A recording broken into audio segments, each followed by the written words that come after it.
साहब एसडीएम उत्तरोला के द्वारा सन 2019 में हम लोगों को जमीन पट्टा की गई थी, जिस पर पलटन पुत्र हरिद्वार जबरदस्ती कब्जा कर रहे हैं और विरोध करने पर गाली गलौज देते हैं तथा झगड़े पर आमादा हो रहे हैं। उक्त बातें दिहाड़ी मजदूर भवानी प्रसाद, जानकी और रिंकू लाल ने बताई। ऐसा यही है सर कि हमारे पिताजी को पट्टा का ज़मीन मिला था, तो उसमें राजकरण प्रधान जी हस्तक्षेप कर रहे हैं, उसको कब्जा नहीं करने दे रहे हैं। मैंने कब मिला था पट्टा आपको? 2019 में 2019 2023 चल रहा है, 19 से 23 के बीच में क्या कर रहे थे आप? जी, बीच में लॉकडाउन के चलते पट्टा का ज़मीन हम कब्जा नहीं कर पाए, तो इस समय कर रहे हैं। तो उसमें राजकरण वर्मा जी क्या नाम है, उसको पट्टा का ज़मीन हमको कब्जा नहीं करने दे रहे हैं। अच्छा, ये बताइए, पट्टा जो हुआ था ये प्रधान के द्वारा हुआ था कि एसडीएम साहब के द्वारा? एसडीएम के द्वारा हुआ था सर।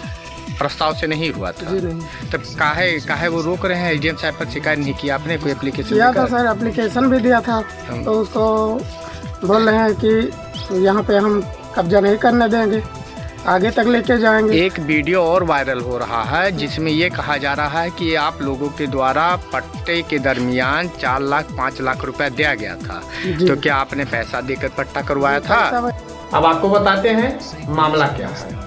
मामला पट्टे की जमीन का है जो रेहरा बाजार के मजरे कंछर अशरफपुर से जुड़ा हुआ है, जहां पर सन 2019 में उप जिला अधिकारी उत्तरोला ने भवानी प्रसाद और उनके 2 भाइयों जानकी प्रसाद तथा रिंकू लाल को जमीन पट्टा की थी। तीनों लोग भूमिहीन थे, इसलिए एसडीएम उत्तरोला ने रहने के लिए जानकी, रिंकू और भवानी को जमीन पट्टा कर दी थी। मामला तूल तब पकड़ता है जब गांव के ही पलटन पुत्र हरिद्वार उक्त जमीन को हथियाने के चक्कर में कब्जा करने का प्रयास करते हैं, जिस पर भवानी प्रसाद और जानकी प्रसाद तथा रिंकू लाल विरोध करते हैं और थाना रेहरा बाजार में न्याय के लिए प्रार्थना पत्र भी देते हैं।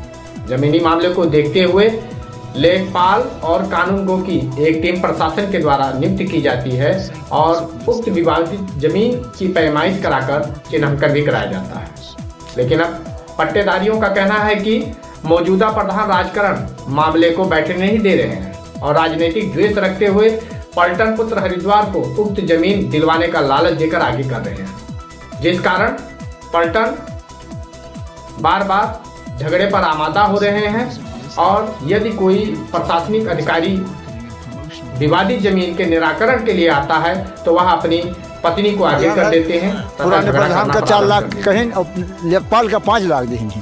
अच्छा, हाँ, 9 लाख रुपए दे के सच्चाई है इसमें। जी सर, मेरे पास पैसा होता तो मैं ज़मीन पट्टा करवाता। अब किसी अधिकारी से मेल व्यवहार हो गया, उन्होंने कर दिया। हम उसके पात्र थे, गरीब आदमी हैं, मेहनत मजदूरी कर रहे हैं सर। उनसे पूछा गया, वो बोल रहे हैं हम इस ज़मीन को पट्टा नहीं करने देंगे और न तुमको घर बनवाने देंगे। हम जात के कोरी हैं, वो बर्मा हैं, इस करके वो अपना दूसरे आदमी को खड़ा कर करके हमको परेशान कर रहे हैं। कहीं तहरीर कंप्लेन इनके खिलाफ दिया गया सर। कहाँ पर दिया है? डीएम के यहाँ। कुछ कार्रवाई हुई है? जी, जांच में आए तो वो लेडीज़ को आगे कर देते हैं, वो डीएम साहब भेजे यहाँ जाके कब्जा दिलाओ तो वो औरत को आगे कर देते हैं पलटन की। अच्छा,